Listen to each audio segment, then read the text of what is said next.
নমস্কাৰ মৰমৰ ছাত্ৰ ছাত্ৰী আৰু মোৰ বন্ধু বান্ধৱীসকল আহোম ক্লাছেছ ইউটিউব চেনেলটোত আপোনালোকৰ স্বাগত জনাইছোঁ।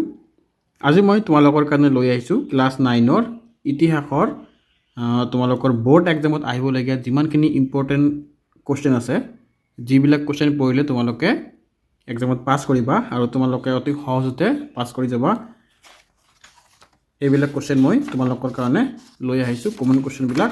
গতিকে তোমালোকে ভিডিঅ'টো স্কিপ নকৰাকৈ চাই থাকা ছাত্ৰ ছাত্ৰীসকল। ইয়াৰ পৰা তোমালোকৰ বহুতখিনি কমন পৰিব, সেইকাৰণে ভিডিঅ'টো শেষলৈকে চাই থাকা আৰু ভিডিঅ'টো স্কিপ নকৰিবা। প্ৰথমতে চোৱা তোমালোকে সূচীপত্ৰত কি দিয়া আছে। আমাৰ সূচীপত্ৰত দিয়া আছে যেনেকুৱা আমাৰ প্ৰথমতে কি দিয়া আছে, ভাৰতবৰ্ষলৈ ইউৰোপসকলৰ আগমন। ভাৰতবৰ্ষত ইউৰোপসকলে কেনেকৈ আহিছিল আৰু তেওঁসকল কিদৰে আহিছিল, যেনেকৈ ইয়াত দিয়া আছে ভাৰতবৰ্ষলৈ ইংৰাজসকলৰ আগমন, কোম্পানীৰ আমল, তাৰপিছত হৈছে চিপাহী বিদ্ৰোহৰ সূচনা। এইবিলাক তোমালোকৰ সকলোখিনি ইম্পৰ্টেণ্ট মই লৈ আহিছোঁ। আৰু তোমালোকৰ দ্বিতীয় অধ্যায় দি আছে কি, ভাৰতীয় জাতীয়তাবাদৰ উন্মেষ, আৰু তৃতীয় অধ্যায় দি আছে আমাৰ মোৱামৰীয়া গণবিদ্ৰোহ। তাৰপিছত তোমালোকে চোৱা নেক্সট পেজত, মানে চতুৰ্থ অধ্যায়ত কি দি আছে, আমাৰ চতুৰ্থ অধ্যায়ত দিয়া আছে মানৰ অসম আক্ৰমণ। ছাত্ৰ ছাত্ৰীসকল এইবিলাক তোমালোকৰ খুবেই ইম্পৰ্টেণ্ট হয়। নট অনলি তোমালোকৰ ক্লাছ 9, এইবিলাক তোমালোকে যদি 9-10 পাছ কৰি যোৱা বা হায়াৰ ছেকেণ্ডেৰী পাছ কৰা, হায়াৰ ছেকেণ্ডেৰী পাছ কৰাৰ পিছত তোমালোকে যেতিয়া অসমৰ কিবা এটা চাকৰিৰ কাৰণে এক্সামত বহিবা, আমাৰ অসমৰ বা ভাৰতৰ কিবা চাকৰিত এক্সামত বহিবা, সেই তোমালোকৰ তাতে যিমানখিনি হিষ্টৰী পাৰ্ট আছে, হিষ্টৰীৰ পৰা যিবিলাক কুৱেশ্যন আহিব তোমালোকৰ এইবিলাক কিতাপৰ পৰাই কুৱেশ্যন আহি থাকে। যেনেকৈ অসমত ব্ৰিটিছ প্ৰশাসনৰ আৰম্ভণি, ভাৰতবৰ্ষলৈ ইউৰোপীয়সকলৰ আগমন, যেনেকুৱা দি আছে দ্বিতীয় অধ্যায়ত ভাৰতীয় জাতীয়তাবাদৰ উন্মেষ। এইবিলাকৰ ভিতৰৰ পৰা তোমালোকৰ জিকে পাৰ্টটো আহি থাকে। সেইকাৰণে তোমালোকে যদি এতিয়াই ভালকৈ পঢ়ি যোৱা এইবিলাক বস্তু, তেনেহ'লে তোমালোকৰ এক্সামতো ভাল নম্বৰ পাবা। আৰু তোমালোকৰ কি সুবিধা হ'ব, যেতিয়া তোমালোকে হায়াৰ ছেকেণ্ডেৰী পাছ কৰি যাবা আৰু তোমালোকে SSC দিবা বা কিবা অসমৰ কাৰণে এক্সামত দিবা, আৰু যিসকলে ভালকৈ APSC কোচিং কৰিবা বা যিসকলে ভালকৈ ভাল চাকৰি পোৱাৰ কাৰণে UPSCত যাবা, সেইবিলাক ল'ৰা ছোৱালী ইয়াৰ পৰা বহুতখিনি তোমালোকৰ মানে কমন পৰিব। তেতিয়া তোমালোকক বেছিকৈ পঢ়িব নালাগিব, অলপ অলপ পঢ়িলে মানে আগৰ কথাবিলাক মনত পৰি যাব। সেইকাৰণে সোনকালে মুখস্থ হ'ব আৰু তোমালোকে ফাৰ্ষ্ট এটেম্প বা ছেকেণ্ড এটেম্পতে চাকৰি পাই যাবা। গতিকে তোমালোকে এতিয়াই ভালকৈ পঢ়াৰ চেষ্টা কৰা তোমালোকৰ সুবিধাৰ কাৰণে। প্ৰথমত চোৱা আমাৰ প্ৰথম অধ্যায়ত কি দি আছে, আমাৰ দি আছে ভাৰতবৰ্ষলৈ ইউৰোপীয়সকলৰ আগমন। ছাত্ৰ ছাত্ৰীসকল এইটো পাৰ্ট তোমালোকৰ ইম্পৰ্টেণ্ট আছে। তোমালোকে ইয়াত প্ৰথমতে চোৱা কি দিছে,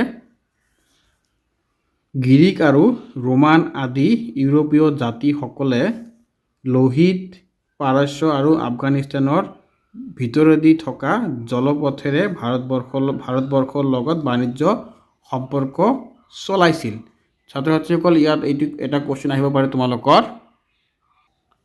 তোমালোকৰ আহিব পাৰে যে ভাৰতবৰ্ষলৈ জলপথেৰে বাণিজ্য সম্পৰ্ক কোন কোন দেশৰ পৰা আৰম্ভ কৰিছিল। তোমালোকে লিখিবা লোহিত, পাৰস্য আৰু আফগানিস্তানৰ ভিতৰেদি থকা জলপথেৰে ভাৰতবৰ্ষৰ লগত বাণিজ্য সম্পৰ্ক চলাইছিল। তোমালোকৰ এইটো খুবেই ইম্পৰ্টেণ্ট হয়, সেইটো তোমালোকে মুখস্থ কৰিবা। তাৰপিছত তোমালোকে নেক্সটত আহা, মই তোমালোকক কৈ আছোঁ, পেজ নম্বৰবিলাকো কৈ দিম, তোমালোকে ভয় খাব লগা একো নাই। ইয়াৰ পৰা পঢ়িলে তোমালোকে এক্সামত পাছ কৰিবা। তোমালোকৰ এক্সামত বেছি দিন নাই, সেইকাৰণে তোমালোকে ইয়াৰ পৰা ভালকৈ পঢ়ি লোৱা। তাৰপিছত তোমালোকে ইয়াত চোৱা, পলাচী যুদ্ধ 1757 খ্ৰীষ্টাব্দত বংগ, বিহাৰ আৰু উৰিষ্যাৰ নবাব চিৰাজউদ্দৌলাক 1756 আৰু 1757 চাল চাতুৰীৰে পৰাস্ত কৰি ভাৰতবৰ্ষলৈ ব্ৰিটিছ সাম্ৰাজ্য লাই খুঁটাই স্থাপন কৰি ব্ৰিটিছ সাম্ৰাজ্যবাদ প্ৰতিষ্ঠা পথ সুগম কৰি তুলিছিল। ভাৰতবৰ্ষত ব্ৰিটিছ সাম্ৰাজ্যবাদ পথৰ সুগম কৰি কেতিয়া তুলিছিল আৰু কোন কোন ৰজাক পৰাস্ত কৰিছিল। এইটো কুৱেশ্যন আহিব পাৰে, তোমালোকে এইখিনি লিখি দিবা, সেইকাৰণে এইটো আমাৰ খুবেই ইম্পৰ্টেণ্ট। তাৰপিছত তোমালোকে আহা আমাৰ নেক্সট পেজত, নেক্সট পেজ নম্বৰ তোমালোকে চোৱা, পেজ নম্বৰ 12। পেজ নম্বৰ 12ত আমাৰ কি দিয়া আছে এইটো তোমালোকে ভালকৈ চাই লোৱা। ভাৰত চৰকাৰ আইন অনুসৰি ভাৰতবৰ্ষৰ সৰ্বোচ্চ শাসনকৰ্তা হিচাপে গভৰ্ণৰ জেনেৰেল থাকিল, যদিও তেওঁক ভাইচৰয় অৰ্থাৎ ৰাজ প্ৰতিনিধি খিতাপ প্ৰদান কৰিছিল? ভাৰতবৰ্ষত তোমালোকৰ কোৱেশ্যন আহিব পাৰে, ভাৰতবৰ্ষৰ সৰ্বোচ্চ শাসনকৰ্তা কি নামেৰে জনা যায়? তোমালোকে জেনেৰেল থাকিলেও যদিও তেওঁক ভাইচৰয় নামেৰে উপাধি দিছিল। তোমালোকে ভাইচৰয়টো ভালকৈ চাই ল'বা এইটো কোৱেশ্যন। তাৰপিছত তোমালোকে আহা পেজ নম্বৰ 13। পেজ নম্বৰ 13ত আমাৰ এইটো কোৱেশ্যন খুবেই ইম্পৰ্টেণ্ট কোৱেশ্যন, তোমালোকে এইটো ভালকৈ মুখস্থ কৰি ল'বা। ব্ৰিটিছ ডিভাইড এণ্ড ৰুল নীতিৰ প্ৰতিফলন সম্প্ৰতি স্বাধীনোত্তৰ ভাৰতবৰ্ষ তথা অসমতো দেখিবলৈ পোৱা যায় নেকি? এইটো অলপ তোমালোকে 2 বা 3 মাৰ্কছৰ কাৰণে চাই ল'বা, বেছি ডাঙৰকৈ পঢ়িব নালাগে, 2-3 মাৰ্কৰ কাৰণে চাই ল'ব পাৰা এইটো। তাৰপিছত তোমালোকে নেক্সটত আহা, নেক্সটত ডাইৰেক্ট আহা তোমালোকে মূল কথাটো দিয়া আছে আমাৰ পেজ নম্বৰ 22। পেজ নম্বৰ 22টো আমাৰ খুবেই ইম্পৰ্টেণ্ট। ইয়াত আছে মূল কথা মানে এই পাঠটোত যিমানখিনি ইম্পৰ্টেণ্ট কথা আছে, মূল কথা আছে, সেইবিলাক ইয়াত দাঙি ধৰিছে। ইয়াৰ ভিতৰত তোমালোকে ডাইৰেক্ট আহা কি এইটোত আহা তোমালোকে চিপাহী বিদ্ৰোহৰ ফলত হোৱা কি আছে ইয়াত আমাৰ তোমালোকে চোৱা। চিপাহী বিদ্ৰোহৰ ফলত হোৱা সাংবিধানিক পৰিৱৰ্তন স্বৰূপে ব্ৰিটিছ সংসদে 1857 খ্ৰীষ্টাব্দত 2 আগষ্ট তাৰিখে ভাৰত চৰকাৰ আইন প্ৰণয়ন কৰিছিল। ভাৰত চৰকাৰ আইন প্ৰণয়ন কেতিয়া কৰিছিল? 1858 খ্ৰীষ্টাব্দৰ 2 অক্টোবৰ তাৰিখে। এই আইনে ইংলেণ্ডৰ চৰকাৰক পোনপটীয়াকৈ ভাৰতৰ শাসন কৰাৰ ক্ষমতা দিছিল। এই চৰকাৰে কি কৰিছিল? ইংলেণ্ডৰ চৰকাৰক পোনপটীয়াকৈ ভাৰতৰ শাসন কৰাৰ ক্ষমতা দিছিল। তাৰ আগতে কি কৰিছিল তাৰ আগতে ইষ্ট ইণ্ডিয়া কোম্পানীয়ে শাসন কৰিছিল, কিন্তু 1857 চনৰ পিছত ইংলেণ্ডৰ পৰা ডাইৰেক্ট আমাৰ ভাৰতক শাসন কৰিছিল। তাৰপিছত তোমালোকে এইটো পঢ়িবা, সামাজিক পৰিৱৰ্তন স্বৰূপে ভাৰতীয় সমাজত সমান্তযুগীয় স্থবিৰতা আঁতৰি আধুনিক পাশ্চাত্য শিক্ষাৰ প্ৰতি ভাৰতীয়সকলৰ আকৰ্ষণ হৈছিল। তোমালোকে এইটো পঢ়ি ল'বা। তাৰপিছতো চোৱা কি দিছে, 1861 চনৰ ভাৰতীয় পৰিষদ আইনৰ উদ্দেশ্য আছিল ভাৰতীয়সকলক আধুনিক প্ৰশাসন ব্যৱস্থাৰ সৈতে চিনাকি কৰা। এইটো খুবেই ইম্পৰ্টেণ্ট, তোমালোকে এইবিলাক চাই ল'বা। তাৰপিছত তোমালোকে এতিয়া আহা খুবেই ইম্পৰ্টেণ্ট পাৰ্ট, খুবেই ইম্পৰ্টেণ্ট চেপ্টাৰ এইটো। ইয়াত আছে আমাৰ কি 23, পেজ নম্বৰ 23। তোমালোকে এইবিলাক শৰ্ট কুৱেশ্যনখিনি এৰি নাযাবা, শৰ্ট কুৱেশ্যনখিনি গোটেইখিনি মুখস্থ কৰিবা। জলপথেৰে পৃথিৱী প্ৰদৰ্শন কৰিবলৈ সমৰ্থ হোৱা ইংৰাজ নাবিকজন কোন আছিল? এইটো খুবেই ইম্পৰ্টেণ্ট কুৱেশ্যন, এইবিলাক তোমালোকে এৰি নাযাবা। এইবিলাক যেনেকৈ হওক তোমালোকে মুখস্থ কৰিবা। 1 মাৰ্কৰখিনি অতি সহজ আৰু অতি চমুকে দি আছে, এইবিলাক এৰি গ'লে তোমালোকৰ এক্সামত খুবেই প্ৰব্লেম হ'ব। তোমালোকে জানা ছ'চিয়েলত শৰ্ট কুৱেশ্যনখিনি বহুত আহে আৰু এইবিলাক অতি সহজ সোনকালে মুখস্থ হৈ যায়। আৰু তোমালোকে দীঘল উত্তৰৰ প্ৰশ্নবিলাকৰ ভিতৰত তোমালোকে 2 নম্বৰটো পঢ়িবা, 2 নম্বৰটো আৰু পঢ়িবা। আৰু ইয়াৰ ভিতৰত মষ্ট ইম্পৰ্টেণ্টটো আছে আমাৰ 4 নম্বৰটো, চিপাহী বিদ্ৰোহৰ সৃষ্টিৰ কাৰণবোৰ কি? এইটো তোমালোকে যেনেকৈ হওক মুখস্থ কৰি ল'বা। এইটো মষ্ট খুবেই ইম্পৰ্টেণ্ট কুৱেশ্যন, ইয়াতে মই লিখি দিছোঁ, ভেৰি ইম্পৰ্টেণ্ট, তোমালোকে এইটো পঢ়িবা। আৰু এটা আছে চিপাহী বিদ্ৰোহ 4টা উল্লেখযোগ্য ফলাফল উল্লেখ কৰা, এইটো মষ্ট ইম্পৰ্টেণ্ট কুৱেশ্যন। তাৰপিছত দিয়া আছে কি আমাৰ 6 নম্বৰটো তোমালোকে ভালকৈ পঢ়িবা। ভাৰত চৰকাৰ আইনৰ জৰিয়তে হোৱা 4টা প্ৰশাসনীয় পৰিৱৰ্তন উল্লেখ কৰা, এইটো মষ্ট ইম্পৰ্টেণ্ট কুৱেশ্যন। 7 নম্বৰটো পঢ়িবা আৰু 8 নম্বৰটো পঢ়িবা। আৰু লাষ্ট এটা আছে কি আমাৰ 11 নম্বৰটো তোমালোকে অলপ চাই ল'বা, এইটো তোমালোকে 2 মাৰ্কছৰ কাৰণে অলপ চাবা, যাতে তোমালোকে বনায়ো লিখিব পাৰা, মুখস্থ নহ'লেও যাতে বনাই লিখিব পাৰা, সেইকাৰণে এইটো অলপ চাই ল'বা। এতিয়া আহিল কি আমাৰ ভাৰতীয় জাতীয়তাবাদৰ উন্মেষ, পাৰ্ট আমাৰ আছিলে লেচন নম্বৰ অধ্যায় নম্বৰ 2, ইয়াত দ্বিতীয় অধ্যায় লিখা আছে। ইয়াৰ ভিতৰত তোমালোকৰ এইটো ভালকৈ চাই ল'বা, কি দিছে ইয়াত। কোম্পানীৰ বিষয়া ৰবাৰ্ট ক্লিভে বংগৰ নৱাব চিৰাজউদ্দৌলাক 1756 আৰু 57 পলাচী যুদ্ধত পৰাস্ত কৰি ভাৰতবৰ্ষত ব্ৰিটিছ শাসনৰ পাতনি মেলিছিল। এইটো আমি আগতে পাই আহিলোঁ, তোমালোকে এইটো অলপ ইয়াতেও চাই ল'বা। দেখিছেনে ছাত্ৰ ছাত্ৰীসকল, তোমালোকে এটা কুৱেশ্যন পঢ়িলে তোমালোকৰ 2টা পাঠৰে হৈ যায়, সেইকাৰণে কিতাপবিলাক তোমালোকে ভালকৈ পঢ়িবা, তেনেহ'লে তোমালোকৰ কি হ'ব, এটাৰ পিছত আৰু এটা ইয়াত জড়িত হৈ থাকে।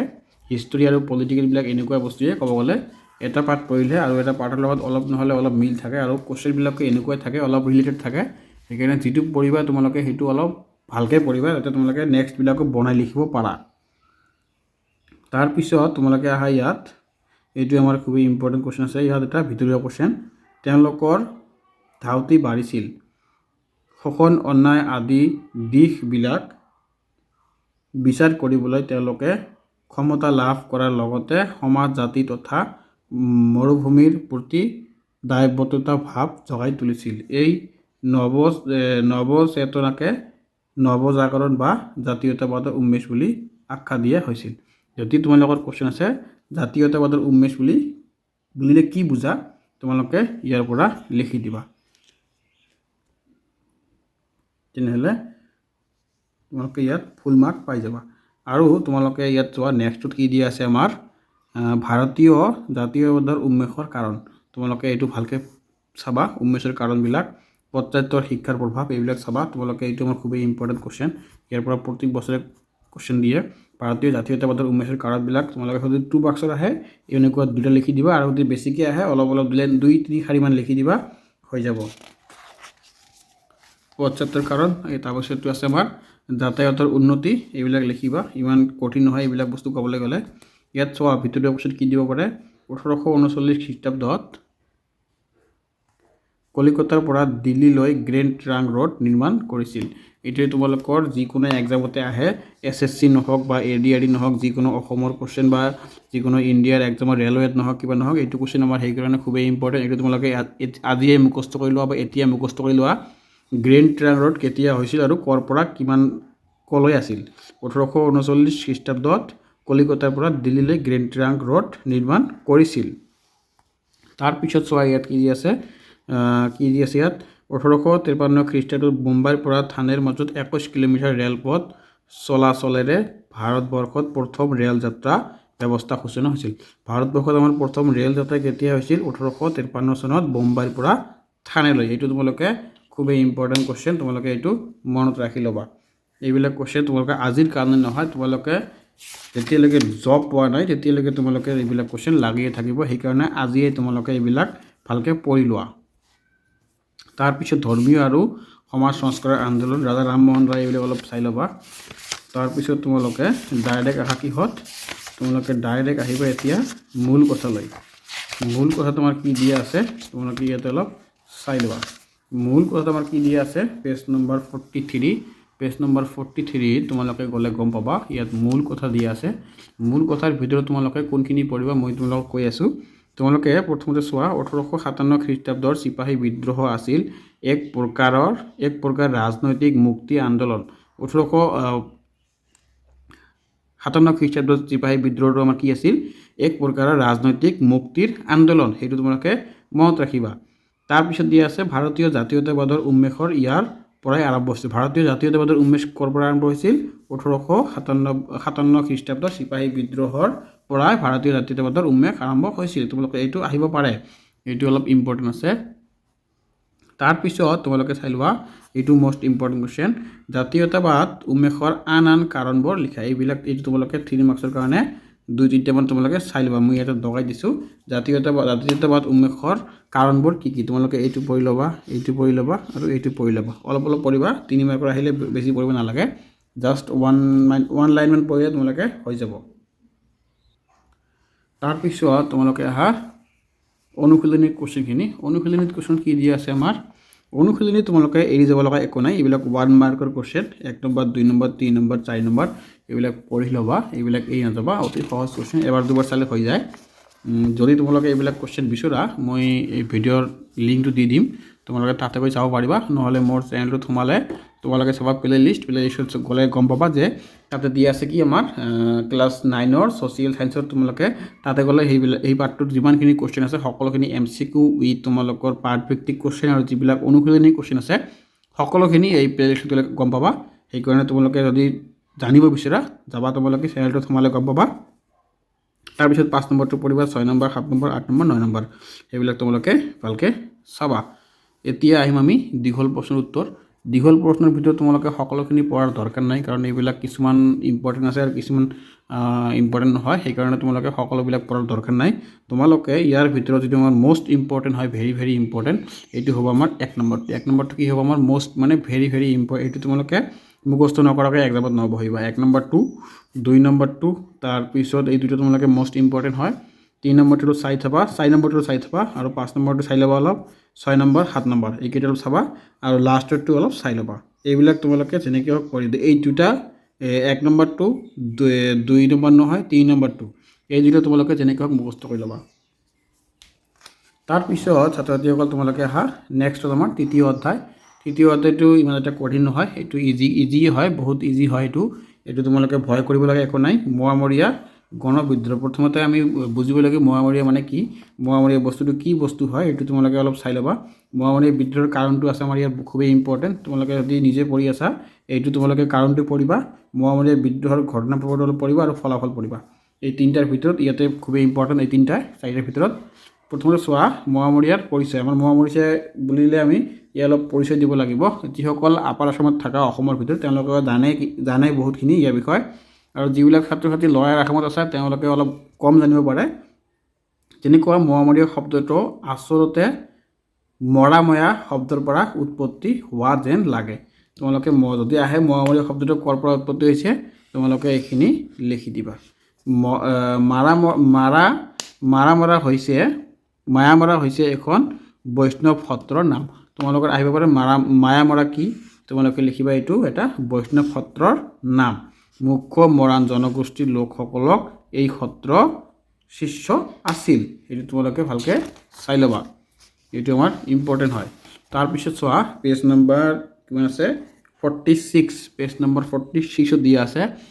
বৈষ্ণৱ সত্ৰ হৈছে শংকৰদেৱ আৰু মাধৱদেৱৰ দ্বাৰা প্ৰচাৰিত নৱবৈষ্ণৱ ধৰ্মৰ প্ৰচাৰ আৰু প্ৰসাৰ বাবে গঢ়ি উঠা কিছু ধৰ্মীয় আৰু সাংস্কৃতিক অনুষ্ঠান। শংকৰদেৱৰ মহাপ্ৰলয়ৰ পিছত তেওঁৰে শিষ্য প্ৰশিষ্যসকলৰ মাজত হোৱা মতভেদৰ পৰিণতিস্বৰূপে এই সত্ৰসমূহ চাৰিটা ভাগ বা সংহতিৰ সৃষ্টি হৈছে, যেনে ব্ৰহ্মক্ষত্ৰীয় ব্ৰহ্মসংহতি, পুৰুষ সংহতি, কাল সংহতি আৰু নিকা সংহতি। মায়ামৰা সত্ৰ এই কাল সংহতিৰ অন্তৰ্ভুক্ত। তোমালোকৰ এইটো কোৱেশ্যন আহিব পাৰে, মায়ামৰা সংহতিটো কোনটো সংহতিৰ অন্তৰ্গত তোমালোকে জানি লোৱা। মায়ামৰা সত্ৰটো আমাৰ কাল সংহতিৰ অন্তৰ্গত। ইয়াতে দিয়া আছে আমাৰ কাল সংহতিৰ অন্তৰ্গত, এইটো তোমালোকে জানি ল'বা। তাৰপিছত কি দিয়া আছে আমাৰ মোৱামৰীয়া বিদ্ৰোহৰ কাৰণ। তোমালোকৰ কাৰণে এইটো খুবেই ইম্পৰ্টেণ্ট। মোৱামৰীয়া বিদ্ৰোহৰ কাৰণ মই ভালকৈ দেখাই দিছোঁ আৰু হাইলাইটাৰ দি, সেইটো তোমালোকে যেনেকৈ হওক মুখস্থ কৰিবা। ইয়াৰ কাৰণখিনি আগতে উল্লেখ কৰা হৈছে যে মোৱামৰীয়া বিদ্ৰোহ অসমৰ ইতিহাসৰ আটাইতকৈ দীঘলীয়া বিদ্ৰোহ। যদি তোমালোকৰ কোৱেশ্যন আহে অসমৰ বিদ্ৰোহৰ ভিতৰত আটাইতকৈ দীঘলীয়া বিদ্ৰোহ কোনটো আছিল, আমাৰ মোৱামৰীয়া বিদ্ৰোহ, এইটো তোমালোকে জানি ল'বা।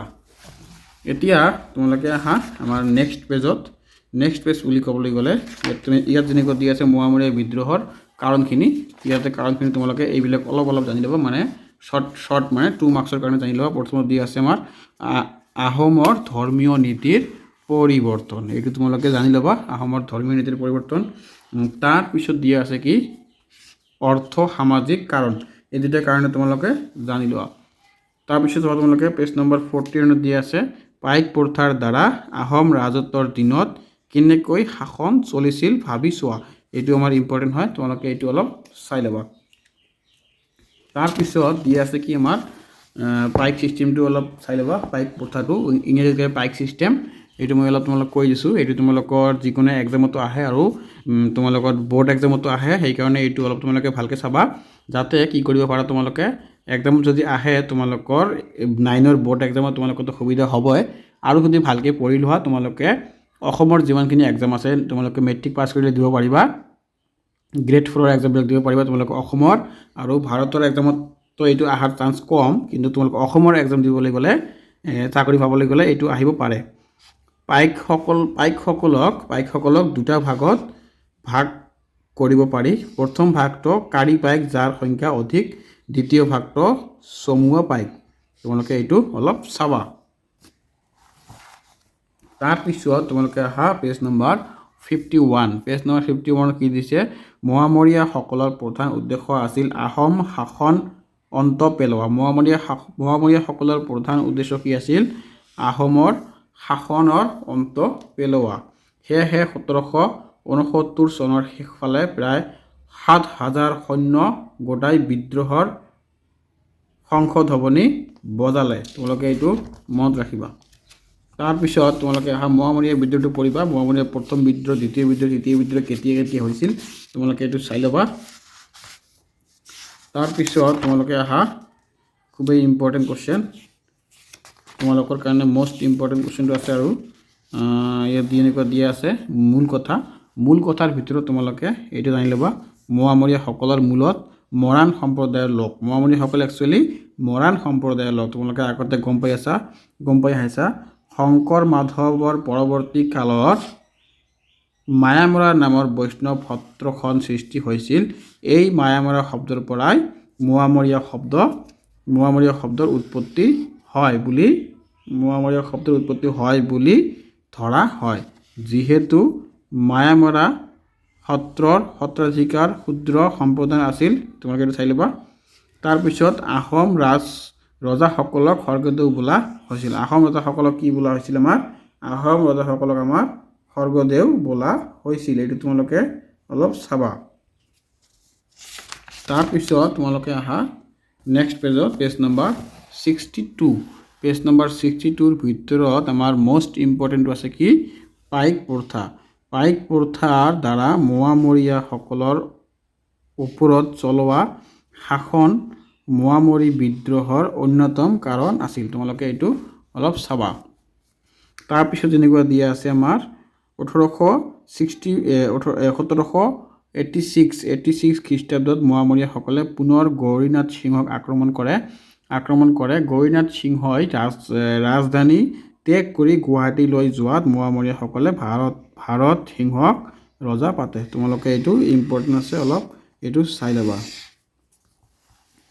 তাৰপিছত তোমালোকৰ মোষ্ট ইম্পৰ্টেণ্ট যিটো হয় আমাৰ ভেৰি ইম্পৰ্টেণ্ট বুলি কয় ভেৰি ইম্পৰ্টেণ্ট এইটো তোমালোকে কেতিয়াও এৰি নাযাবা যেনেকৈ হওক তোমালোকে এইটো মুখস্থ কৰি ল'বা বা কি কৰা তোমালোকে এইটো কেতিয়াও এৰি নাযাবা ইয়াত কি কৈছে আমাক তোমালোকে এইটো ভালকৈ পঢ়ি ল'বা ইয়াতে কি কৈছে পূৰ্ণানন্দ আৰু মোৱামৰীয়া নেতা সৰ্বানন্দৰ মাজত 1805 খ্ৰীষ্টাব্দত হোৱা চুক্তিকে ব্ৰহ্মপুত্ৰ আৰু দিহিঙৰ মাজত ভূখণ্ডত মটক ৰাজ্য নামেৰে এখন স্বতন্ত্ৰ ৰাজ্য স্থাপন হয় তোমালোকে এইটো চাই ল'বা আৰু এটা আছে কি মোৱামৰীয়া বিদ্ৰোহৰ উল্লেখযোগ্য পৰিণতিবোৰ কি মানে মোৱামৰীয়া বিদ্ৰোহৰ পিছত কি পৰিণতি হৈছিল বা ফলাফল হৈছিল তোমালোকে এইখিনি লিখিব পাৰা এইখিনি তোমালোকে আহাৰ খুবেই চান্স আছে 2 মাৰ্কছৰ আহিলে 2টা লিখিবা আৰু 3 মাৰ্কছৰ আহিলে 3টা লিখিবা তাৰপিছত তোমালোকে আহা চমু অনুশীলনী কোৱেশ্চনখিনি মই তোমালোকক এটা বাৰে কৈ আছোঁ এইবিলাক কোৱেশ্চন এৰি যোৱা কোনো কোৱেশ্চনেই নহয়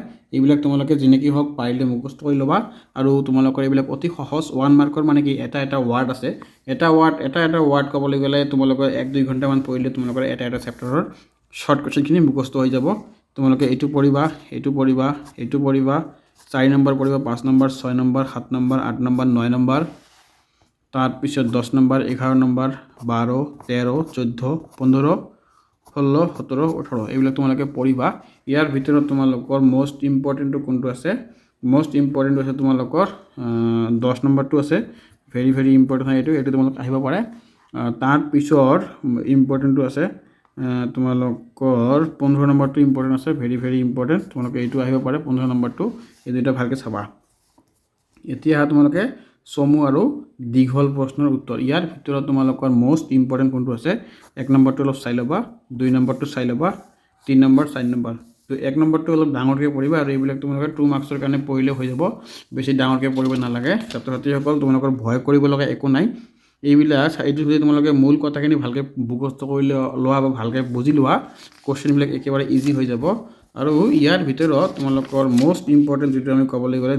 দীঘল উত্তৰৰ প্ৰশ্নৰ ভিতৰত যদি আমি মোষ্ট ইম্পৰ্টেণ্ট বুলি কওঁ পেজ নম্বৰ 63 পেজ নম্বৰ 63 যিটো আছে তোমালোকৰ দীঘল উত্তৰৰ প্ৰশ্ন ইয়াৰ ভিতৰত আমি যদি মোষ্ট ইম্পৰ্টেণ্ট বুলি ক'বলৈ যাওঁ ইয়াৰ ভিতৰত মোষ্ট ইম্পৰ্টেণ্টটো হ'ব আমাৰ 5 নম্বৰ কুৱেশ্যনটো এইটো আমাৰ মোষ্ট ইম্পৰ্টেণ্ট হ'ব মোৱামৰীয়া বিদ্ৰোহৰ ফলাফলবোৰ আলোচনা কৰা এইটো তোমালোকে ভালকৈ মানে একেবাৰে যেনেকৈ হওক নহয় কি তোমালোকে এইটো মুখস্থ কৰিবা তাৰ 6 নম্বৰটো অলপ চাই ল'বা এইটো ইমান এটা ইম্পৰ্টেণ্ট নহয় জাষ্ট তোমালোকৰ আহিলে ইয়াতে বনাই লিখিব পাৰা আৰু চমু টকাৰ ভিতৰত মই তোমালোকক 4টা দি দিম সেই 4টাৰ ভিতৰতে তোমালোকৰ কমন পৰিব 3 নম্বৰটো মুখস্থ কৰিবা 2 নম্বৰটো মুখস্থ কৰিবা আৰু 6 নম্বৰটো মুখস্থ কৰিবা বৰ ৰজা ফুলেশ্বৰী যিবিলাক মানুহে শিৱসাগৰ যোৰহাটত বাস কৰে তেওঁলোকে গমে পায় বৰ ৰজা ফুলেশ্বৰী কোন আছিল বা তেওঁৰ নামত এটা ফুলেশ্বৰী কি আছে ফুলেশ্বৰী ৰজা আছিল এই ৰজাৰ ঘৈণীয়েক আছিল ফুলেশ্বৰী তোমালোকে গমে পোৱা এই শিৱদৌল যে বনাইছিল তেওঁৰ ঘৈণীয়েকৰ নাম আছিল ফুলেশ্বৰী ফুলেশ্বৰীতে স্কুলো আছে শিৱসাগৰত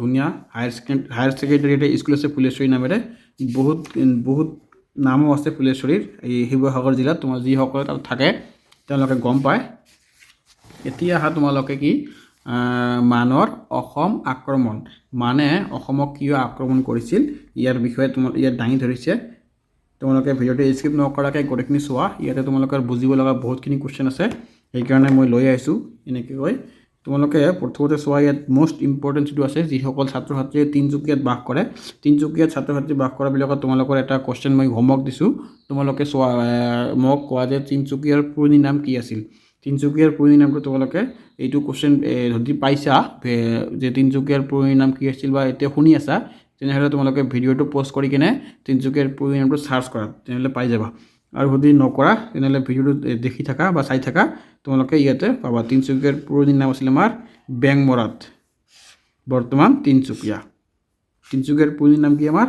বেংমৰা আগৰ বেংমৰাত কি আছিল তিনিচুকীয়া কৈছিল কিন্তু বেংমৰাটো এতিয়া আমি তিনিচুকীয়া বুলি কওঁ তাৰপিছত মানৰ অসম আক্ৰমণৰ কাৰণ মানে অসম কিয় আক্ৰমণ কৰিছিল ইয়াতে চোৱা তোমালোকে পুৰ্ণানন্দ বুঢ়াগোহাঁইৰ প্ৰধানতা মানে অসম আক্ৰমণ কৰাৰ সময়ত আমাৰ পুৰ্ণানন্দ বুঢ়াগোহাঁইৰ কি প্ৰাধান্য আছিল মানে তেওঁ কি কামত আগভাগ লৈছিল এইটো আমাৰ ইম্পৰ্টেণ্ট আছে আহিব পাৰে তাৰপিছত দি আছে বদন বৰফুকন আৰু পুৰ্ণানন্দ বুঢ়াগোহাঁইৰ বিৰোধ তেওঁলোকে কি বিৰোধ কৰিছিল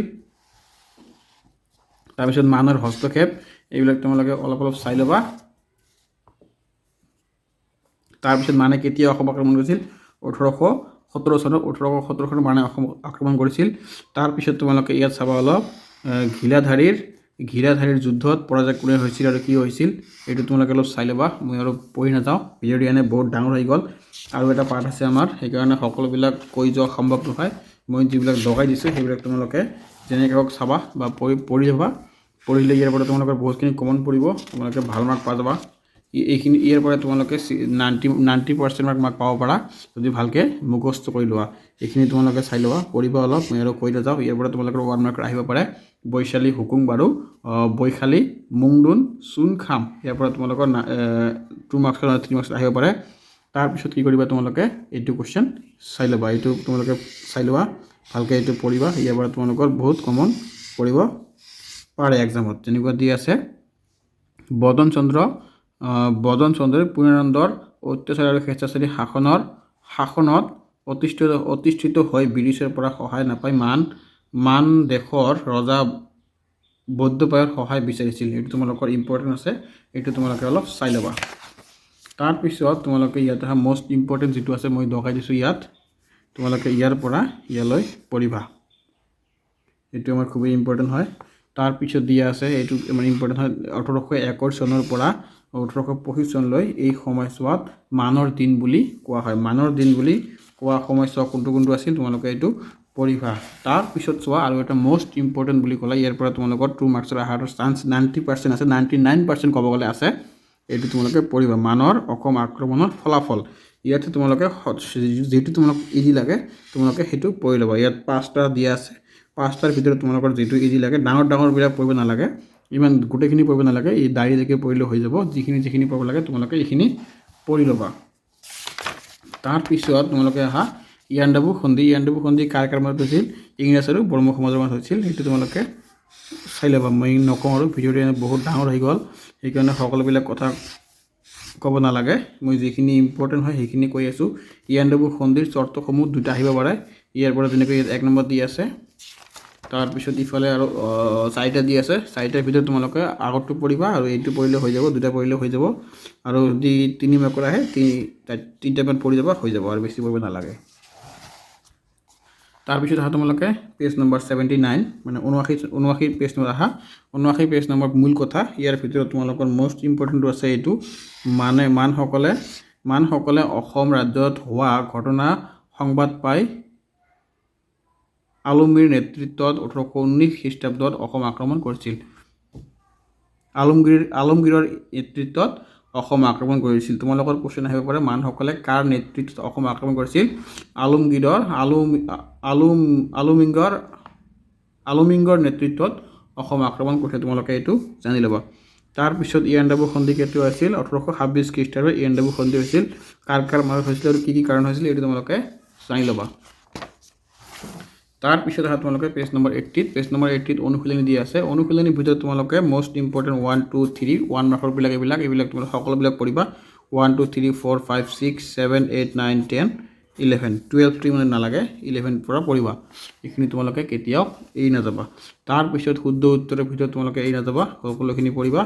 আৰু তাৰপিছত তোমালোকে ৰচনাৱলীৰ ধৰণৰ ভিতৰত তোমালোকে 1 মাৰ্কটো নালাগে, 2 মাৰ্কছ আৰু 3 মাৰ্কছ পঢ়িবা। 2 আৰু 3 নম্বৰটো পঢ়িবা। তাৰপিছত আহিবা তোমালোকে 5 নম্বৰটো পঢ়িবা। 5 নম্বৰটো ইম্পৰ্টেণ্ট আছে। এই দুটা একে প্ৰায়, এটা পঢ়িলে তোমালোকৰ দুটাই হ'ব পাৰে, অলপ যদি বনাই লিখিব পাৰা। তাৰপিছত তোমালোকে 8 নম্বৰটো পঢ়িবা। 8 নম্বৰটো 11 আৰু 12 পঢ়িবা। আৰু তোমালোকে ইয়াৰ ভিতৰত চমু টোকাৰ ভিতৰত কি পঢ়িবা? মই 4টা কৈ দিছোঁ। 4টাৰ ভিতৰত তোমালোকৰ কমন পঢ়িব ঘিলাধাৰী যুদ্ধ, পূৰ্ণানন্দ সিংহ আৰু ইয়াণ্ডাবু সন্ধি। এই 3টা কৈ দিছোঁ। 3টাৰ ভিতৰত তোমালোকৰ এটা কমন পঢ়িব। তাৰপিছত আহা তোমালোকে শেষৰটো আমাৰ শেষ নম্বৰ লেচন অধ্যায়, অসমত ব্ৰিটিছ প্ৰশাসনৰ আৰম্ভণি। এইটো কি আমাৰ খুবেই ইম্পৰ্টেণ্ট পাৰ্ট। অসমত ব্ৰিটিছ প্ৰশাসনৰ আৰম্ভণি কেনেকৈ হৈছিল বা ক'ৰ পৰা ব্ৰিটিছ সোমাল আমাৰ অসমত। অসমখন আমাৰ ব্ৰিটিছে লাষ্টত দখল কৰিছিল। সেইকাৰণে অসমক বহুত মানে কি বুলি কোৱা হয়, তোমালোকে এইটো পাৰ্ট আমাৰ খুবেই ইম্পৰ্টেণ্ট। অসমত গোটেই ভাৰতবৰ্ষ ব্ৰিটিছে দখল কৰি লোৱাৰ পিছতহে আমাৰ অসমত ব্ৰিটিছে আহিব পাৰিছিল, কাৰণ অসমৰ মানুহবিলাকে বহুত ত্যাগী আৰু বহুত একতাৰে কাম কৰিছিল। তোমালোকে ইয়াত চোৱা page number 89। 89 number most important আছে এটা, তোমালোকে এইটো অলপ চাই ল'বা। তাৰপিছত তোমালোকে এইটো অলপ চাবা, মুখস্থ কৰি ল'বা এইটো কুৱেশ্যন, তোমালোকে এইটো ইম্পৰ্টেণ্ট আছে। মেজৰ জেনকিষ্ণে অসমত বংগদেশৰ আমোলা নিযুক্তিৰ বিৰোধিতা কৰিছিল আৰু অসমৰ স্থায়ী লোকৰ তেওঁ উন্নতি বিচাৰিছিল। তোমালোকে এইটো চাবা। আৰু ইয়াৰ এটা কিতাপৰ নাম আছে এছিয়াটিক ছ'চাইটি অফ বেংগল নামেৰে আলোচনী তেওঁ অসম সম্বন্ধে এলানি প্ৰবন্ধ লিখিছিল। তোমালোকে এইটো মুখস্থ কৰি ল'বা, কি লিখিছিল তেওঁ আলোচনী। তাৰপিছত তোমালোকে এইটো চোৱা, যোৰহাটত থূপ খাই থকা সম্ভ্ৰান্ত শ্ৰেণীৰ অসন্তুষ্ট লোকসকলে অসুবিধাৰ সৃষ্টি কৰিব পাৰে বুলিয়াই জেলেনস্কীয়ে জিলাৰ সদৰ যোৰহাটৰ পৰা শিৱসাগৰলৈ হস্তান্তৰ কৰিছিল। যোৰহাটৰ পৰা শিৱসাগৰলৈ জেলেনস্কীয়ে কিয় হস্তান্তৰ কৰিছিল জিলাটো, সেইকাৰণে এইটো তোমালোকে অলপ পঢ়িবা। তাৰপিছত তোমালোকে এইটো পঢ়িবা, মই আৰু কৈ নিদিওঁ, তোমালোকে এইবিলাক যিবিলাক মই লগাই দিছোঁ এইবিলাক তোমালোকে পঢ়িবা। এতিয়া ব্ৰিটিছ বিৰোধী বিদ্ৰোহ, এইটো তোমালোকে পঢ়িবা।